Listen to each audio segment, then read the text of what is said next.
धर्मराज इंद्र के आशीर्वाद से निर्मित ये भव्य नगर इंद्रप्रस्थ कहलाएगा।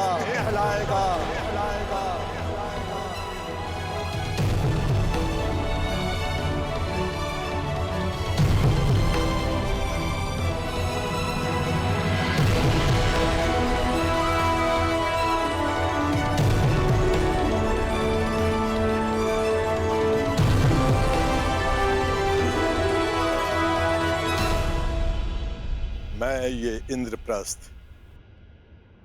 धर्मराज युधिष्ठिर को भेंट करता हूं। मैं आपका आभारी हूं भद्र विश्वकर्मा। मैंने तो केवल अपने मुक्त होने का ऋण चुकाया है। धन्यवाद के पात्र तो वासुदेव कृष्ण है। मेरा आभार स्वीकार कीजिए वासुदेव। मैं युधिष्ठिर से धन्यवाद नहीं स्वीकार करूंगा।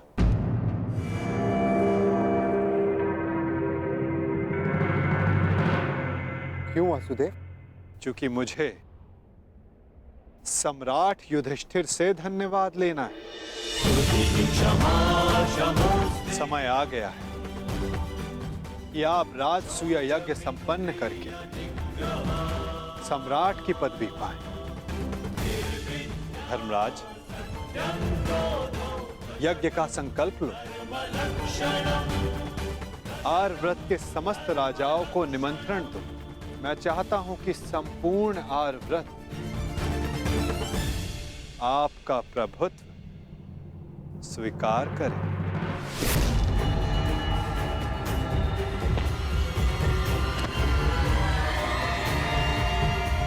वो महाअभिमानी भी, जिन्हें लगता है कि पूरे संसार में उनका कोई तोड़ नहीं।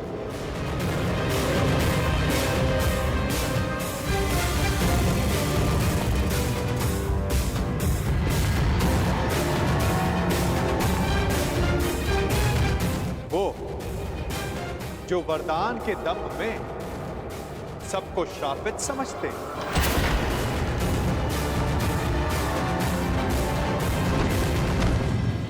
वो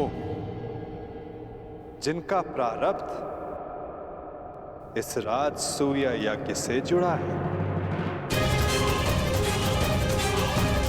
आइए आइए छेदी नरेश, स्वागत है आपका।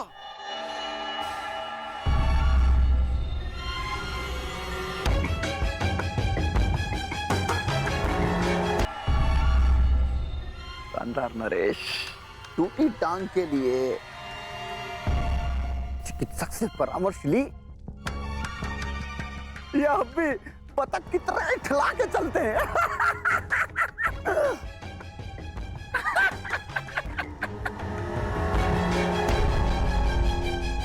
केश जितने श्वेत हो रहे हैं, दंत पंक्ति उतनी ही काली होती जा रही है। छेदी नरेश, कदाचित आप भूल रहे हैं कि आप किसका उपहास कर रहे हैं। क्षमा करना महाबली सर्वशक्तिशाली दुर्योधन, हमें अभी भी स्मरण हुआ। अभी उपहास तो आपका करना चाहिए। क्या सर्वप्रथम पांचाल नरेश ने आपका उपहास किया। पांचाली के स्वयंवर में उपहास हुआ आपका, और जब आप महाबली सर्वशक्तिशाली सम्राट दुर्योधन बनने वाले थे, उस समय युधिष्ठिर ने मुकुट छीन लिया।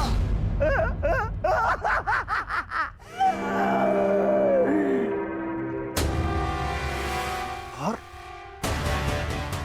जब तुम युवराज बने, तब तक युधिष्ठिर राजा बन चुका था। राजा! कहावत याद आई, धोबी का श्वान न घर का न घाट का। बस क्षमा करना, मत करना। मैं मूर्ख हूं, दुष्ट हूं, अस्त्र शक्तिशाली है।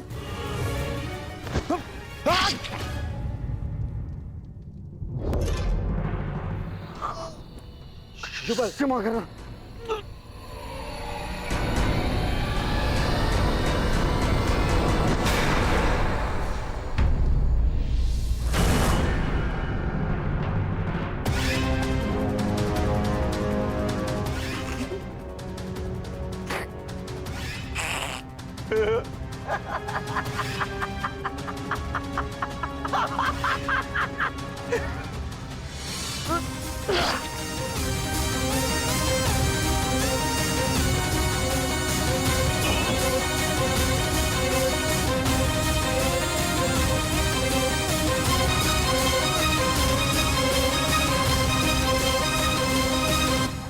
समझ में आया मेरे होने वाले सम्राट?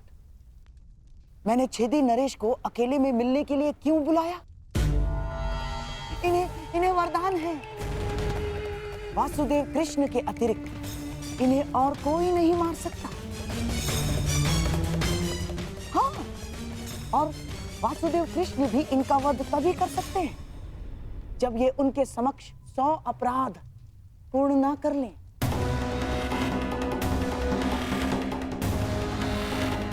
उस वासुदेव कृष्ण के हर छल का उत्तर है ये छेदी नरेश शिशुपाल।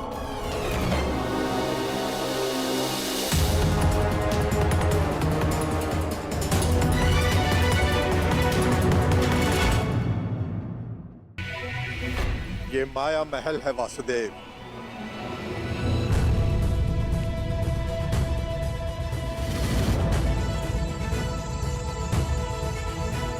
अद्भुत भद्र विश्वकर्मा, बहुत ही सुंदर भवन है। मैंने सोचा देवी पांचाली के मनोरंजन के लिए कुछ विशेष प्रयास कर लूं।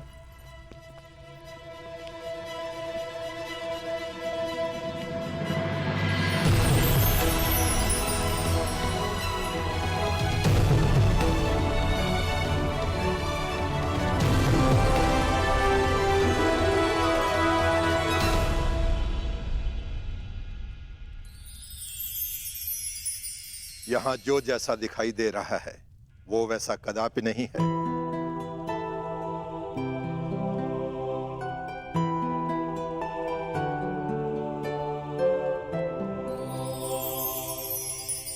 गुप्तचरों से सूचना प्राप्त हुई कि पांडव राजसूय यज्ञ करने वाले हैं और आप भी वहां जाएंगे। यद्यपि कृष्ण के मित्र मेरे स्वाभाविक शत्रु हैं, हाँ। परंतु पिता के आदेश के कारण जाना होगा। तो कुछ ऐसा कीजिए ना कि आपके स्वाभाविक शत्रुओं का प्रयोजन विफल हो जाए। नीति कहती है कि यज्ञ में निमंत्रित अतिथि का अतिथेय द्वारा अपमान हो जाए तो यज्ञ भंग हो जाता है।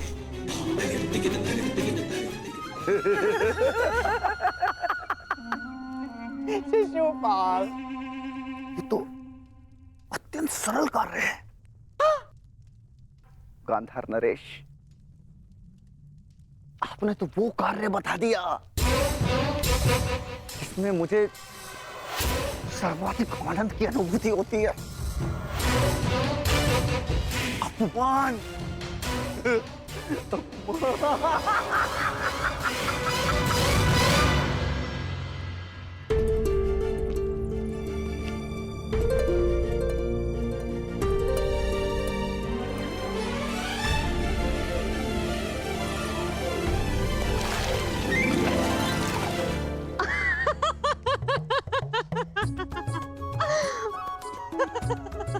अद्भुत ना सका, जहाँ जल दिखता है वहाँ भूमि है और जहाँ भूमि दिखती है वहाँ जल।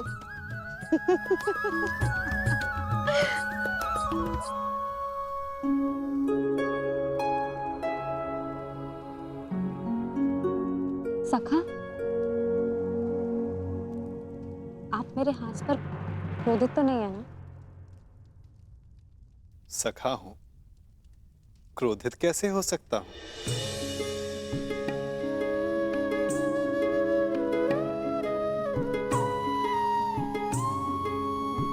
परंतु कदाचित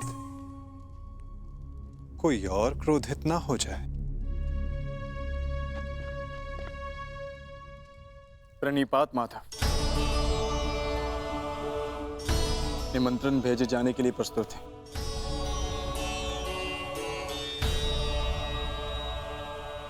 तो पहला निमंत्रण हस्तिनापुर जाएगा।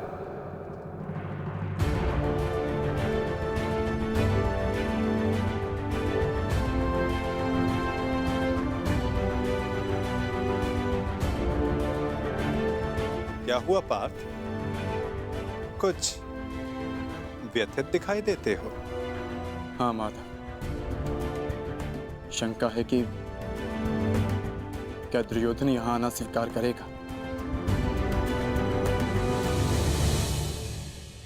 उसे तो हमारी उन्नति तनिक भी नहीं सुहाती, और यदि वो यहां नहीं आया तो माता कुंती यहां अकेली कैसे आएंगी? प्रयास करना हमारा कर्म है पार्थ, और ये कर्म बिना परिणाम सोचे करना होगा। कदाचित फल हमारे हित में हो। मैं हस्तिनापुर निमंत्रण स्वयं लेकर जाऊंगा, क्योंकि केवल माता कुंती को नहीं, तुम्हारे कुछ और संबंधियों को भी यहां लेकर आना है।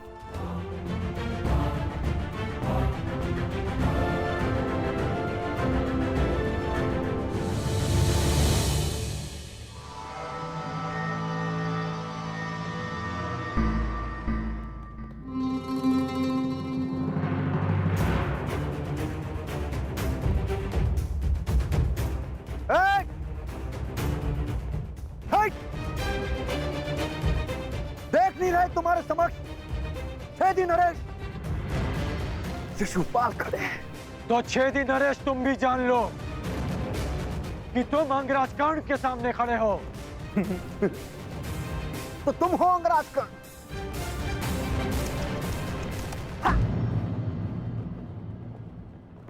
दान में बंजर भूमि क्या मिल गई? स्वयं को राजा समझ बैठा। भूल गए कि सूत का काम रथ की बागडोर संभालना है, राज्य की नहीं।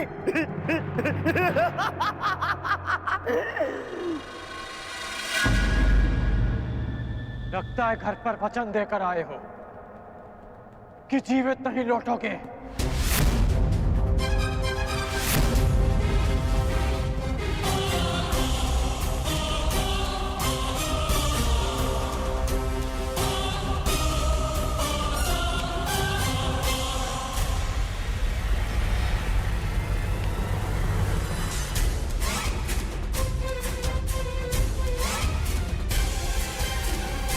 अरे मित्रकर्ण, ये शिशुपाल है, ये मेरे अतिथि हैं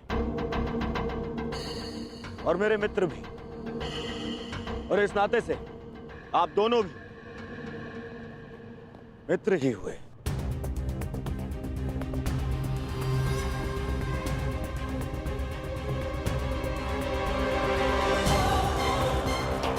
मेरा केवल एक ही मित्र है, और वो हो तुम। और तुम्हारे अतिरिक्त किसी को मित्र बनाना होगा तो इस बार चयन में सावधानी बरतूंगा।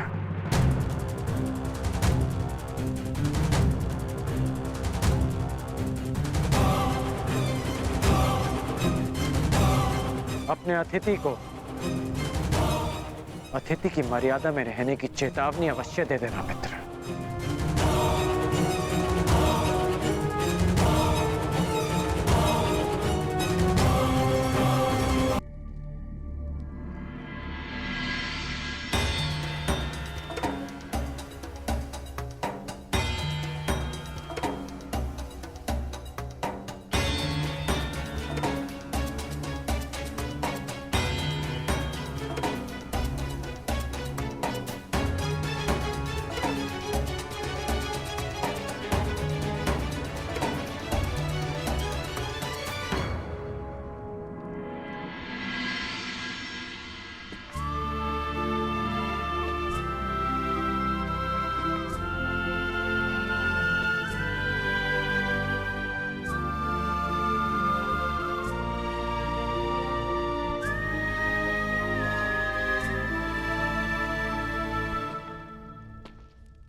आओ अंगराज, तुम्हारी ही प्रतीक्षा थी।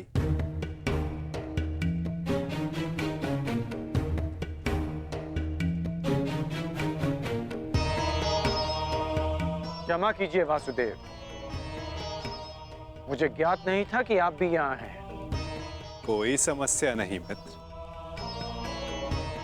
बहुत कुछ है जो अब तक सबको ज्ञात नहीं, परंतु अब सबको ज्ञात होगा। मैं वासुदेव कृष्ण इस सभा में उपस्थित समस्त जनों को अपनी और राजा युधिष्ठिर की ओर से प्रणाम करता हूं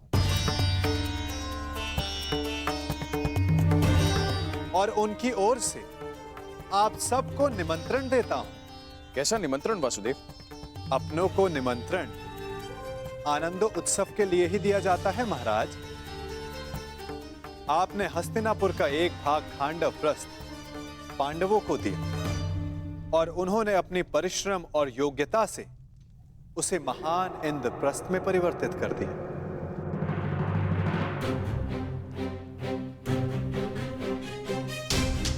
और अब इंद्रप्रस्थ एक प्रसन्न और स्वतंत्र देश है और युधिष्ठिर भी उस पर न्याय और धर्म पूर्वक शासन चला रहे हैं।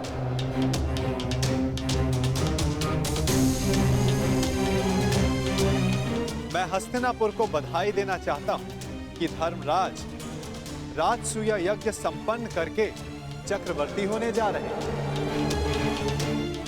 और उन्होंने सादर आप सबको इस यज्ञ के आयोजन में निमंत्रित किया है।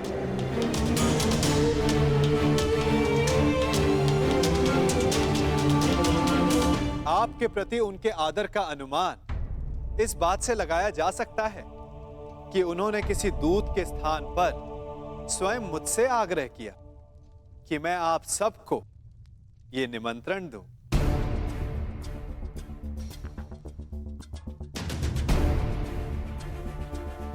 वासुदेव, यह जानकर प्रसन्नता हुई कि पांडव पुत्रों ने बंजर भूमि को इंद्रप्रस्थ बना दिया।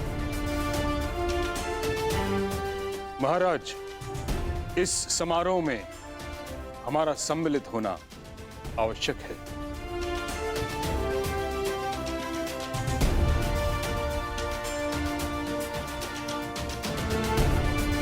कुरुवंश की संतान चक्रवर्ती सम्राट बने, यह हमारे लिए गर्व की बात है।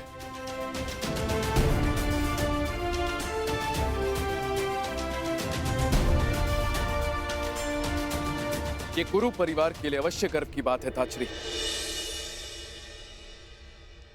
परंतु हस्तिनापुर यदि इस यज्ञ में सम्मिलित हुआ तो क्या यह राजनीतिक रूप से उनकी अधीनता मानने के समान नहीं होगा?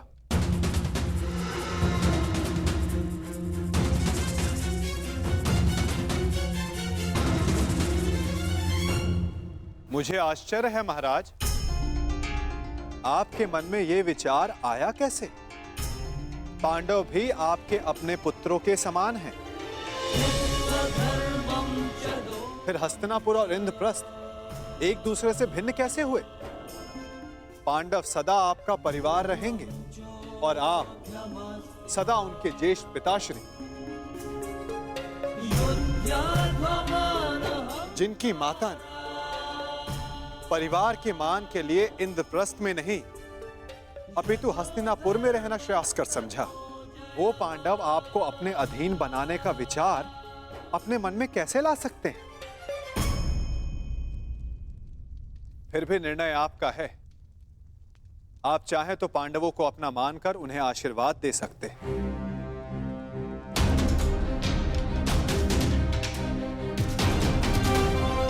या फिर वहां अनुपस्थित होकर ये दर्शा सकते हैं कि हस्तिनापुर पांडवों के वैभव से ईर्ष्या रखने लगा है। तुम्हारा क्या मत है विदुर?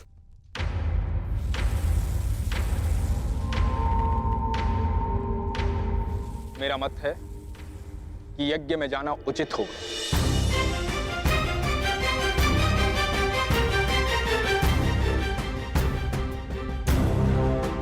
पांडव हमारे शत्रु नहीं हैं, और यदि हस्तिनापुर इस यज्ञ में सम्मिलित नहीं होता है तो चारों तरफ ये संदेश जाएगा कि हस्तिनापुर से पांडवों की उन्नति देखी नहीं गई।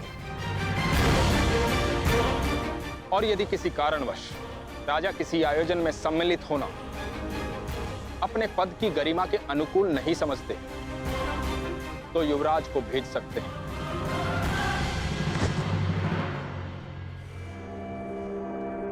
यदि ताचरी और विदुर का यही सुझाव है तो हस्तिनापुर उस समारोह में अवश्य सम्मिलित होगा।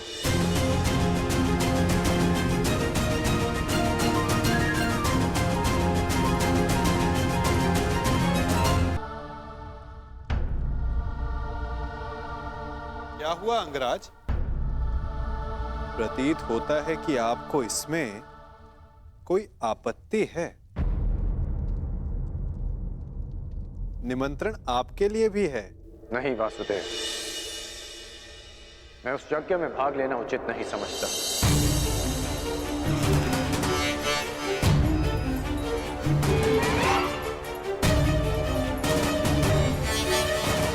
कारण? एक नहीं, 3 कारण हैं। पहला, मैं युधिष्ठिर को सम्राट पद के योग्य ही नहीं समझता।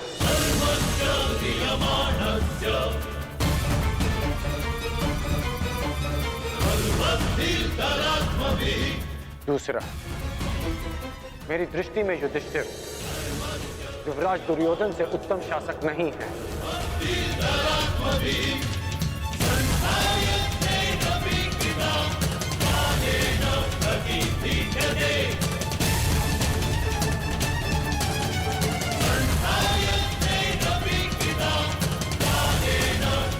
दुर्योधन नियमों में बंधकर प्रजा पर शासन नहीं करते, अपितु प्रजा के लिए नियम बनाते हैं।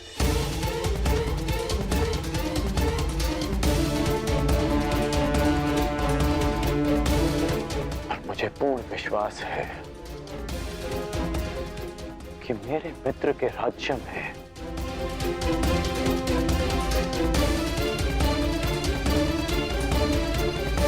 फिर से किसी शोण के मुख में पिघला हुआ स्वर्ण केवल इसलिए नहीं भरा जाएगा कि उसने एक सूत होकर वेद पाठ करने का साहस किया।